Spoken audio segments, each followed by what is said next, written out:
Here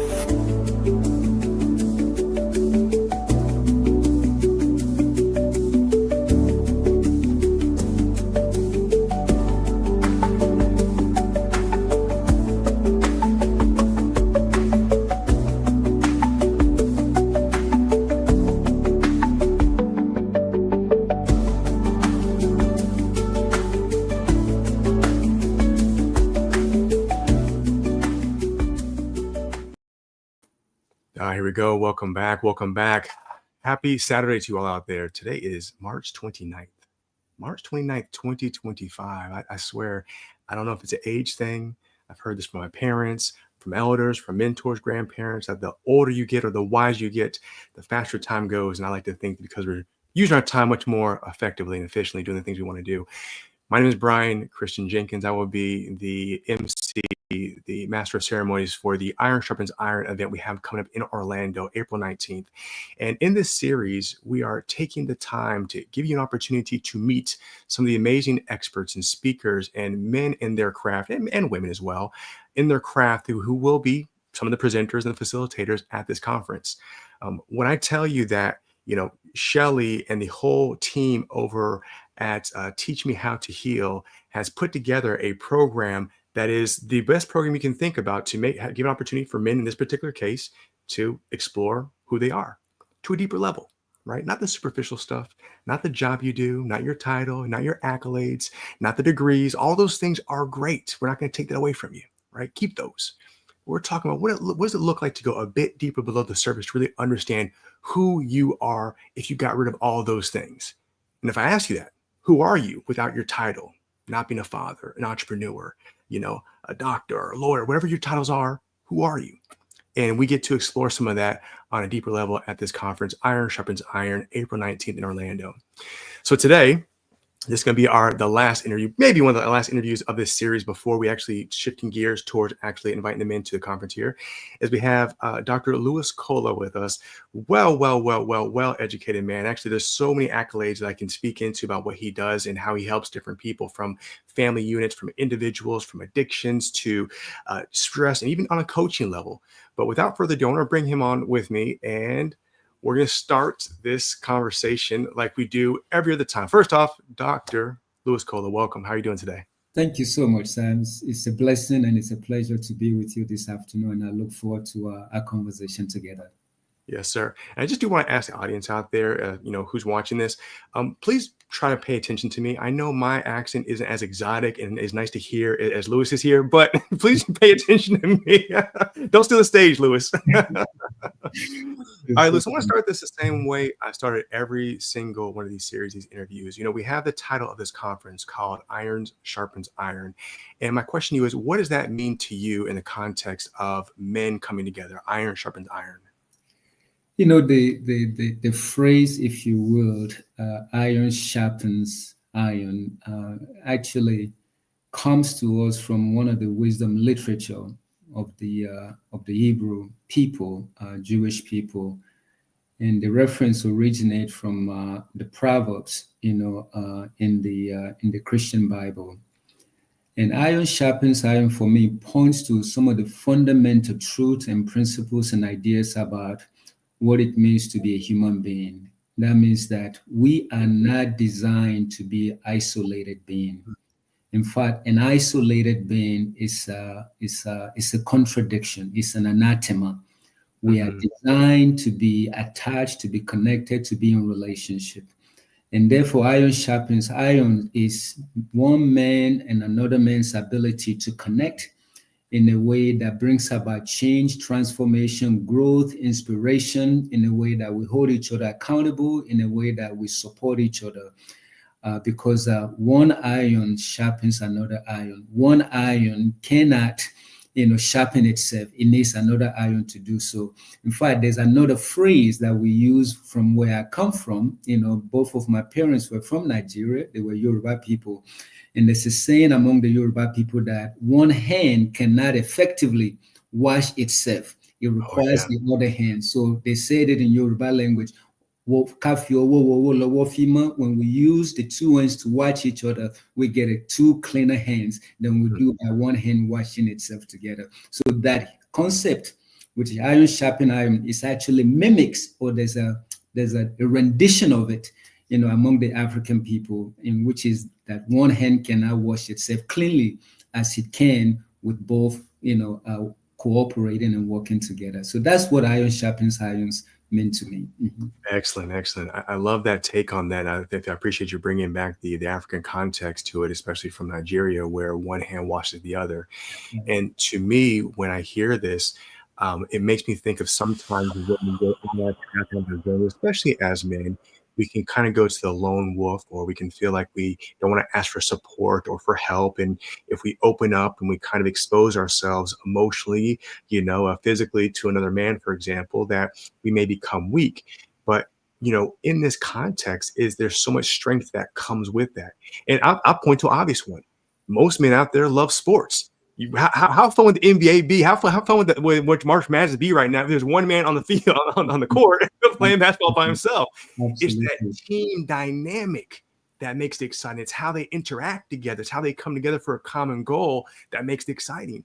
That's And right. likewise, apart from that, when men come together for a common goal, like we're doing April 19th in Orlando, imagine what can come of that for you in that. So thank you for that. Absolutely, absolutely. It is an exciting, really.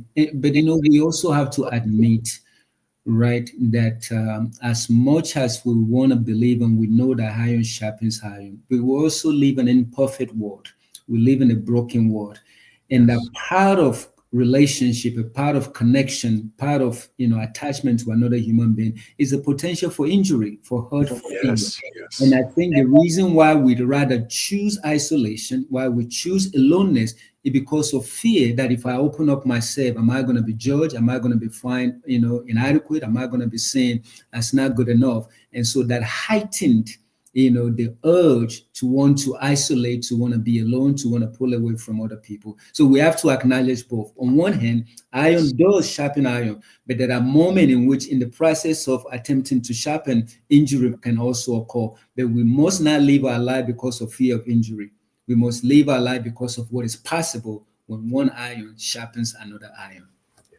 Lewis, you are speaking my language here right now. Like, I mean, I'm excited. There's so many questions I have for you. And one, I want to go down that because you said something is so true, especially with your background, the wealth of education and different therapies and modalities that you use to help people. Do you know any other way for any two group of people, two persons, whether it's a husband and wife, whether it's two friends, whether it's a brother, sister, whatever dynamic it is, to have any kind of healthy, thriving relationship? Is there a way to do that without any kind of discomfort in your experience? Uh, and like some people will say, I'm not sure that is possible on this side of Jordan, really, because really the very nature of existence, right, presupposes some measure of suffering and pain and discomfort. You Yes, know, yes, I know there's going to be a lot of brothers, showing up for the conference. We're looking forward to meeting with them. Those of us that work out, it's impossible for you to accomplish the goal that you set up for yourself. Whether the goal is to get a six pack or to get a bigger bicep, that is actually impossible without some measure of discomfort. yes, But you yes, do not allow the discomfort to stop you. When you push through the discomfort, there comes growth, there comes healing, there comes new possibility that you never imagined. So the very nature of life is endemic with discomfort and yes. complication and complexity, and ambiguity. We don't shy away from that. We embrace it. And in the embracing of these challenges, difficulties, issues is where growth comes from. So to answer your question, I'm not sure if somebody else knows where to find meaningful, deep interpersonal relationship without comfort. Please tell me. I'll be happy to join you. Right, right, right. I agree with you 100%. Nature has been my guide, trying to Yes. understand my different experience of, clinging to or trying to gravitate towards sometimes the path of least resistance that is going to minimize my risk of the pain of losing money, the pain of being hurt emotionally, the pain of wasting time, right? All Yes. these things that are discomfort. But what you said, and I really, really want to highlight that, is in this is why is there discomfort, right? Just like you said, you gave the example, a perfect example. I think every single man out there can relate to that. When we go to the gym, most of us accept that discomfort because we want the result of going to the gym. Absolutely. Most of us built the business, the late nights, racking our brain, trying to figure it out, investing in the business because we have a vision of what we want the business to be. And so we go through that. Yet sometimes, or in a lot of times in my experience, I see when it comes to the emotional side, when it comes to marriages, relationships, familial relationships, we're less willing to go through that emotional discomfort to get the relationship with that other person that we really want. I'd like to know, have you seen something similar in your practice with your wealth of experience? Yeah, especially, thank you for raising that really great question, especially when it comes to people that are closest to us. Think about it. We can meet somebody on the train or on the bus and we open up to them because we might never see them again, right? But it's oftentimes difficult to open up, to be vulnerable, really, to invite another person that is so close to us into some access, to give them access to our inner life. I think because, there is something endemic to human nature about fear of pain, right? We don't want to face pain. We don't want to face discomfort. But I do believe that there is also something within each and every one of us that drive towards growth, towards healing, towards new possibility, right? And those two are constantly in tension with each other. I mean, this is one of the genius of Sigmund Freud, right? That he believes that no analysis is completed until there's been some analysis of resistance. Right. I'm sure there will be brothers that will come, they will show up for the conference, but they might be wondering, is this going to really work? Am I even going to get anything out of this? Is this just a waste of my time? And that too is part of the resistance. But the thing about it is that just as the resistance is there, the new possibility for growth, for healing, for change, for transformation reside in all of us. I tell you a quick story, right? There was a wisdom story about all of us, right, having these two wolves inside of us, right? And the one is considered a bad wolf, however you want to say that. One is considered a good wolf, right? And they are constantly fighting. Then the question is, which one is going to win, right? And the answer to that is that whichever one you feed. At any moment in our life, we're either feeding the good wolf, the wolf that wants to stay the same, resisting change, resisting growth, or we are actually welcoming the good wolf that is really inviting us to growth, to healing, to transformation, to change, and to intimacy in our intimate relationship. The question is left for us. What are you choosing? Are you choosing the wolf that keeps things as they are, or are you choosing the wolf that invites you to discomfort, but yet growth, healing, and transformation? Yeah, that's it. Great. I always love that, hearing that story and hearing it again, that context. And let me ask you this, Lewis. When I hear that, and again, I want the men out there to really, again, put yourselves, when you're listening to this, make it make sense for you.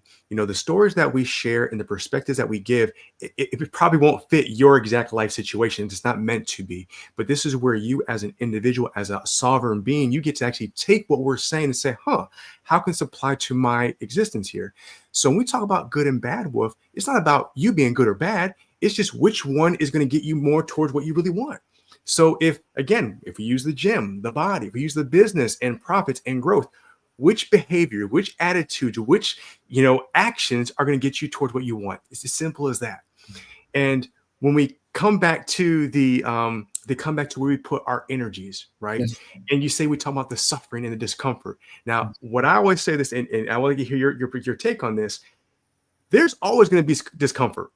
We can either be discomfort in the things we're going towards that we really want, or we ignore it and convince ourselves that it's okay, and later on it's going to be just uncomfortable later on. And I give again, we're talking about health and physical health.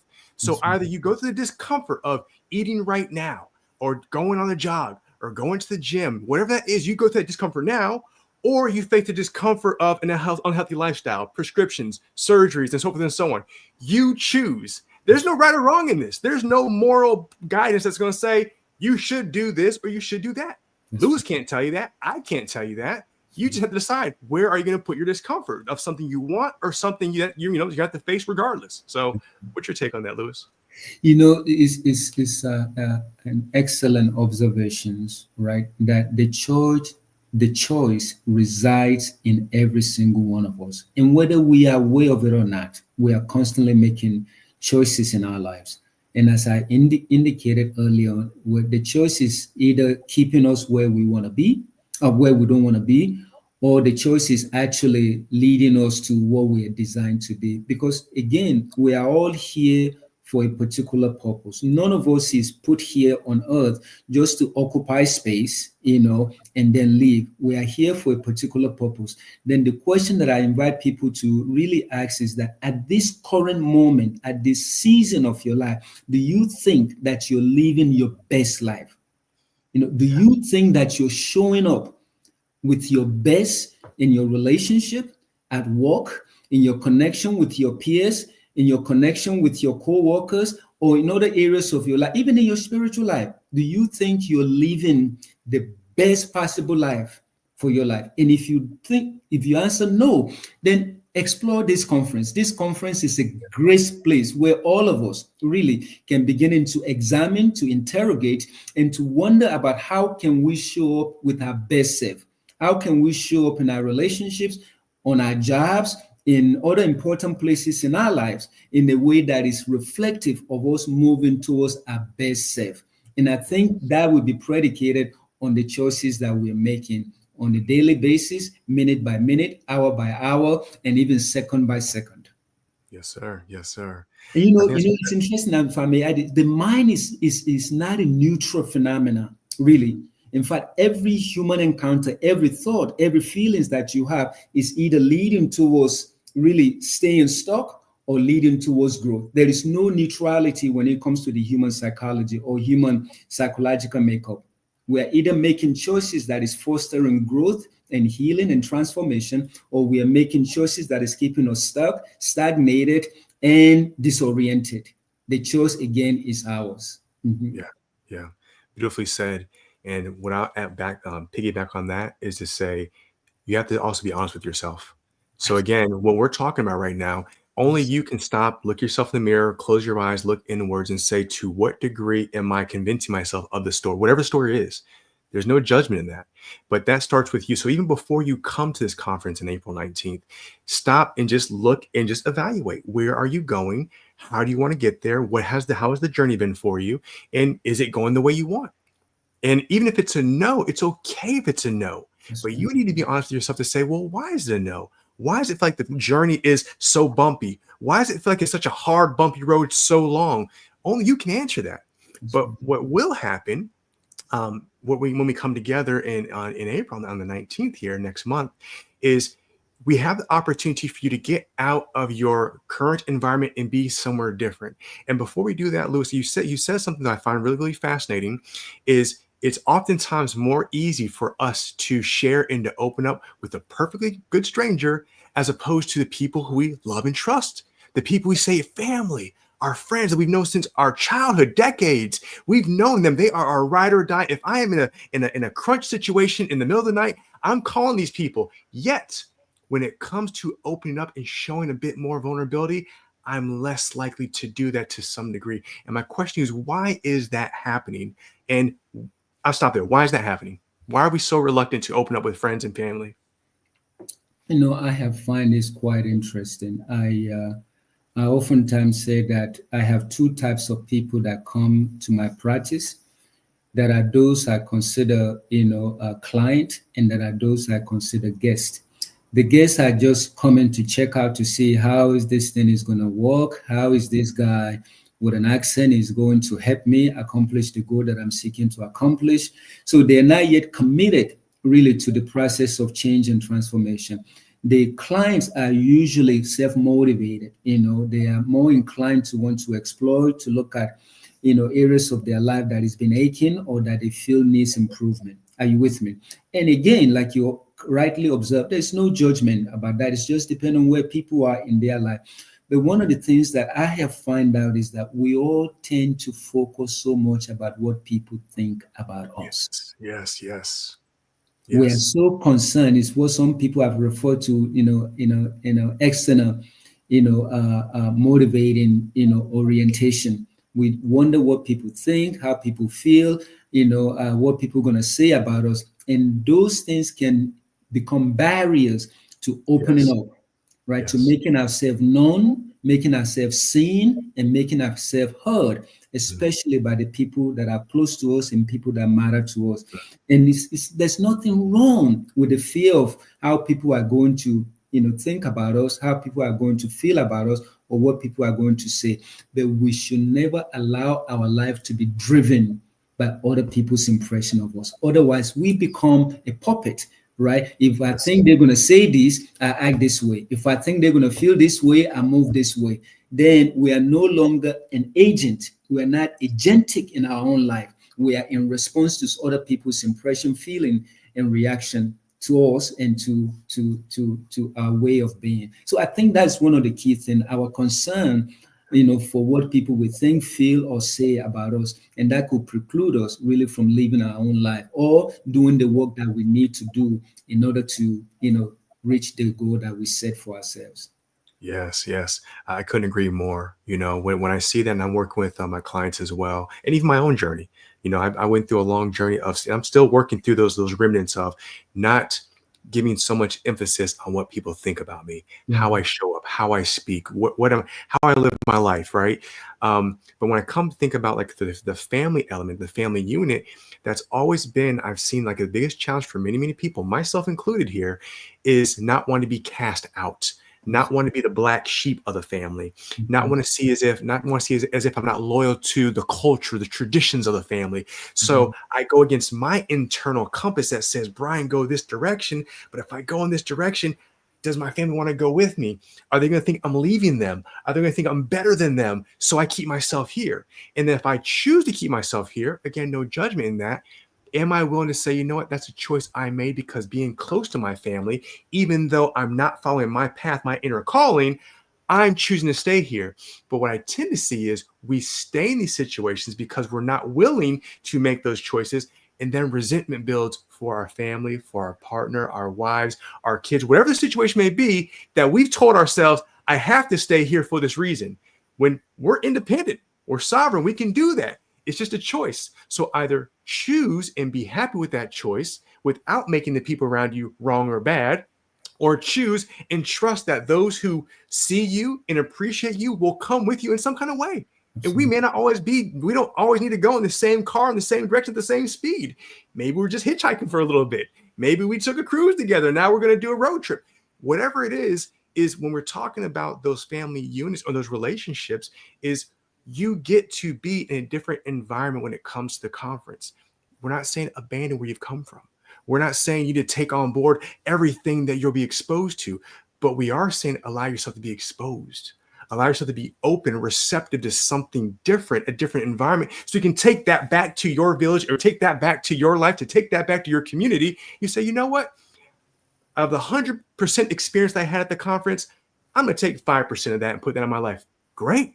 Someone else may say, you know what? I'm taking 85% and put that in my life. Fantastic. You choose. There's no indoctrination. There's no one going to tell you how to live your life or how to be a man. It's just giving you in an environment to plant your roots in a different soil for one day. Put your roots in different soil for one day and see what grows. And I'll stop right there and pass it back to you, Lewis. What do you think about that? See, I think you just raised another important point about our fundamental need for belonging, right? Yes. I mentioned at the beginning, actually, you alluded to it in terms of the title of this conference, Iron Sharpen Iron. And I think there's a presuppositions within that title that we are relational being, that we are wired for attachment, for connection, right? And oftentimes, because of that very nature of ours, we then are wondering, if I show up this way, would I lose my sense of belonging? Or use the word, will I be cast out, the community, or will I be cast out from my group? And so that oftentimes can become a barrier, right? In terms of opening up, allowing ourselves to be seen, allowing ourselves to be known, because we're afraid that somehow we will be isolated. I mean, we will be, cast out, or we'll be pushed aside. Again, why we need that, I believe actually, there's somebody wrote a book some years ago to the title, do I have to lose who I am in order to be loved by you? Mm, mm, And I mm. don't think any relationship that requires losing ourselves in order to belong or to be connected, I think must be interrogated. That Mm.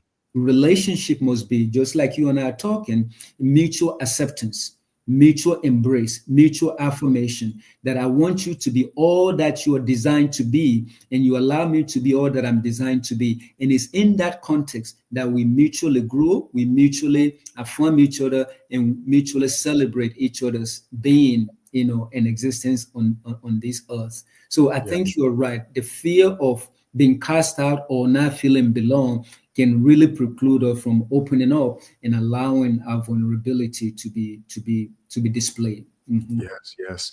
And look, I want to bring two pieces together here, Yes. um, because what you said is, to me, now going back to how we started this about discomfort and choosing them out of discomfort. Now, understand what Lewis is saying is to be able to grow together, to be able to understand each other, to be able to understand that we're going to evolve independently and together. We say that kind of easily, but there will be discomfort in that in most cases. And what that's going to be, the discomfort is going to be, is you getting to release your perception on life to see this person as they are and not as you want them to be. Okay. It's going to be the discomfort of, as you allow yourself to be more authentic and your partner meeting this new version of authentic person for the first time, them kind of being put off by it or confused by it, or they may somewhat kind of reject it for that moment. Can you be in that discomfort and allow them to discover the new you? Can you be in the discomfort and allow yourself to discover the new you in that? So we might just say as it's happening and then it's easy. It won't happen as easily as we're saying it.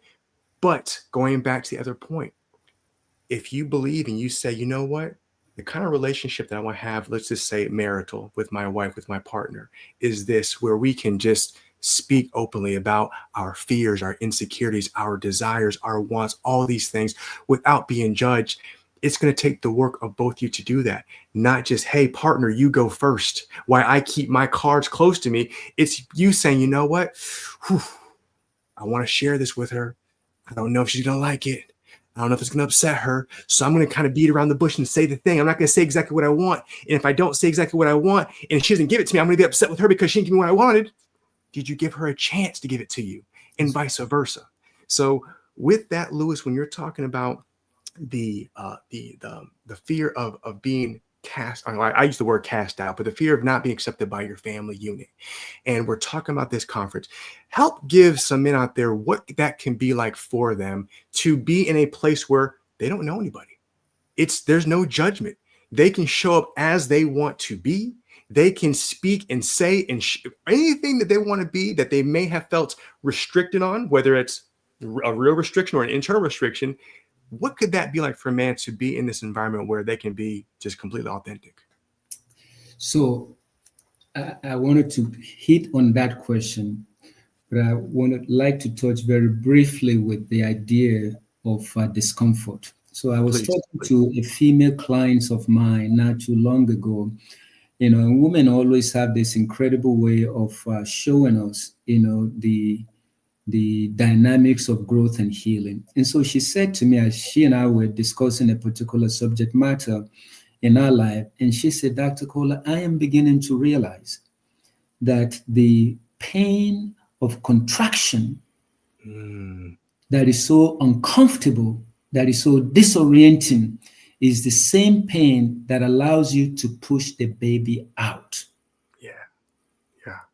Mm, So you see the interconnectivity of tolerance of necessary displeasure or yes, uncomfortability that actually lead to new birth, new yes, possibility, transformation. So I want to make that connection. yes. Powerful. Thank you for sharing that. And to go back to your observation, one of the things that I believe I've met, Dr. Fanfel, for a couple of times now. And one of the things that I've been impressed with about her is her incredible gift and ability to create a safe, secure, and emotionally stable environment. And I deeply believe that that is one of the things that she, myself, and other people that are coming, to be a part of this remarkable and amazing conference are hoping to create, right? If you think about it, safety, security, and stability is actually the opposite of anxiety. When we're anxious, the mind automatically goes into fight, flight, or freeze. In that posture, guess what? You're actually responding out of your animalistic impulse, right? There's a difference between your neocortex, which is the rational, logical, realistic part of your mind, and your amygdala or your mammalian brain, which is really about act, feel, and things, right? The first thing it does is act. When you see a threat or perceive threat, you run or you attack or you freeze, you become paralyzed. What we're hoping to create in this particular conference is an environment in which each participant and the presenter experience a sense of emotional safety, emotional security, and relational stability. And I believe that the brain functions optimally when we feel safe, when we feel secure, and we experience relational stability. So that is what we are open to create. And we welcome each participant really to be a part of creating such an environment so that we can then allow ourselves to go to places that otherwise we would not allow ourselves to go to in the context of other people that are there to do the same thing with us. So I'm excited, I'm looking forward. My daughter lives in Orlando. I told her, and her husband, I said, listen, I'll be in town. Tell all your friends, to join us, those that came to join us at the conference. So I'm excited, and I'm hoping that again we can create an environment really that is educational, that is transformative, that is mutually affirming, where each person feels a sense of safety, security, and emotional and relational stability. Yes, well said. Well said. Dr. Lewis Cola, I know you're very casual and say just call you, Lewis, but I just feel with your, with your expertise and your experience that deserves the reverence of the time you put in and the knowledge you're sharing. I'm captivated and fascinated by our conversation, and I may just have to steal you away sometime at the conference to kind of keep picking your brain because I love this conversation. But I do want to bring it back here to a close here because I do thank you for your time this beautiful Saturday. You're in Atlanta, I'm down here in Clearwater, and for the men out here who are watching, and even the women as well, who maybe watch this, and want to share this with the man in their life, is understand this, is at this conference, again, no one's going to tell you how to be a man. No one's going to tell you how to be a good man. No one's going to tell you how to be X-man. What this is a day dedicated to you. If you think about this as well, you don't have to be a broken man, broken man with problems. If you think of someone who's at their best, how do they continue to stay at their best? They continue on training themselves physically, emotionally, spiritually. They don't wait until they're deep down and broken and at the bottom of the pit before they climb themselves out. That is a way. And I think oftentimes it's the most common way people wait for. They wait until they're down in the dirt to do the work. So if you're already feeling good about where you are in life, well, come on and feel better. Come on and keep that practice. It's like going to the gym. You got the abs now. You don't just stop going to the gym. You continue to eat well. You continue to go to the gym to keep the results that you want.